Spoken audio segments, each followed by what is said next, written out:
பயங்கரமாக வந்தது. வெள்ளம் வர டைமில் என்ன ஆகும்னா கடலில் வந்து ஏறும். அதுதான் ஆறு. அங்கே பாருங்கள், அதுதான் வந்து ஆறு. இந்த ஆற்றுல வந்து தண்ணி வரும்போது இங்கே கெடிலா இருக்குது, பக்கத்தில் வந்து தென்பண்ணை ஆறு இருக்குது. ரெண்டு ஆற்றுலேயும் வந்து தண்ணி வெள்ளம் வந்துச்சுன்னா கடலில் ஏறும். கடலில் ஏறும்போது என்ன ஆகும்னா அலைகள்லாம் வந்து முன்னாடி வரும்.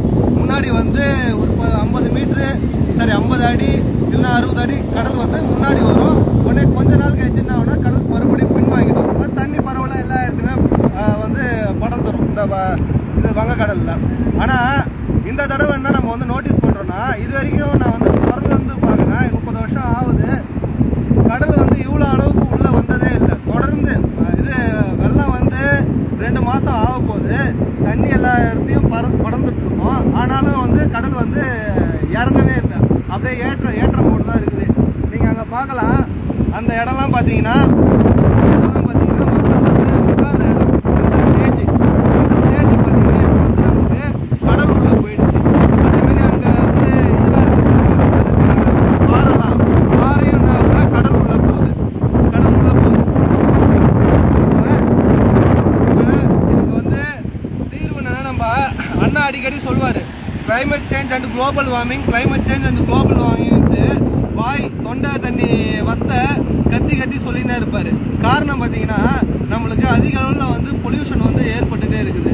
அதாவது இந்த இயற்கை வந்து மாறுபட்டுட்டே இருக்குது. அது சரி பண்ணணும்னு வந்து சொல்லிக்கிட்டே இருக்காரு. ஆனால் இது வரைக்கும் இந்த கவர்மெண்ட் வந்து எதுவுமே கண்டுக்கிறதே இல்லை. உங்களுக்கு சின்ன எக்ஸாம்பிள், நேற்று வந்து நம்ம கடலூர்னு ஒரு பேஜில் வந்து ஒரு பதிவை பார்த்தேன். அந்த பதிவில் ஒரு அண்ணா வந்து ஒரு குழியில் வந்து இறங்குறாங்க. கடலில் யாரும் இறங்காதீங்கன்னு சொல்கிறாங்க. அது ஏன்னா ரொம்ப ஆழமாக இருக்குது. திடீர்னு பெரிய பள்ளங்கள்லாம் வந்து உருவாகுது. அந்த பள்ளத்தில் நான் உங்களுக்கு இறங்கியே காட்டுறேன். எவ்வளோ பெரிய சீற்றங்கள் மாற்றங்கள்லாம் வந்து நம்ம உலகத்தில் வந்துட்டுருக்கு. இதுக்கு எந்த ஒரு தீர்வும் வந்து அரசாங்கம் வந்து எடுக்கிறது இல்லை. இதோ பாருங்க, ஊருக்குள்ள இருக்கிற தென்னை மரம் அடிச்சுக்கிட்டு கரைக்கு வந்துக்குது பாருங்க. ஊருக்குள்ள இருக்கிற தென்னை மரம் அடிச்சுக்கிட்டு கரைக்கு வந்துக்குது. இந்தமாரி நிறைய வந்து இன்சிடென்ட் நடக்குது. நம்ம அதாவது இந்த கார்பன் மோனாக்சைடுன்னு சொல்லுவாங்க.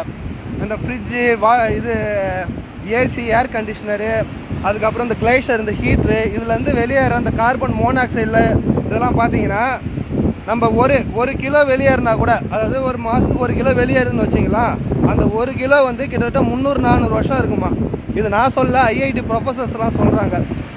நம்ம அண்ணன் ரொம்ப ஒரு போராடினார் பார்த்தீங்களா என்எல்சிக்கு. எதுக்கு? இந்தமாரி வந்து மாற்றங்கள் வந்து நடக்குது, இது வந்து எதிர்கால பிள்ளைகளுக்கு வந்து ரொம்ப பாதிப்புலாகும், இதெல்லாம் தடுங்க, எல்லாரும் வந்து அழிஞ்சிருவாங்க பாவம் அப்படின்னு சொல்லி நம்ம அண்ணன் வந்து நிறையா போராட்டம் ஆர்ப்பாட்டம் வந்து பண்ணிட்டு இருக்காரு. ஆனால் வந்து யாரும் வந்து காது கொடுத்து கேட்கறதில்ல.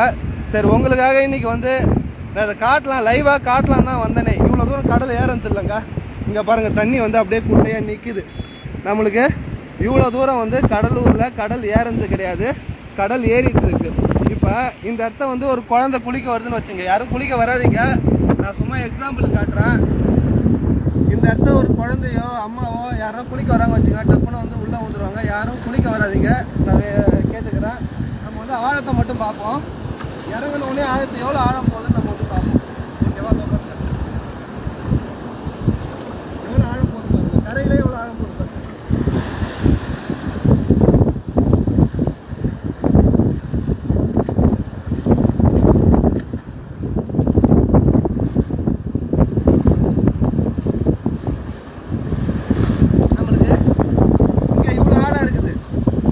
பயங்கரமான ஆழம் இருக்குது. அதனால் தயவு செய்து யாரும் கடலுக்கு வராதிங்க. கிளைமேட் சேஞ்சுக்கு முக்கியத்துவம் கொடுங்க.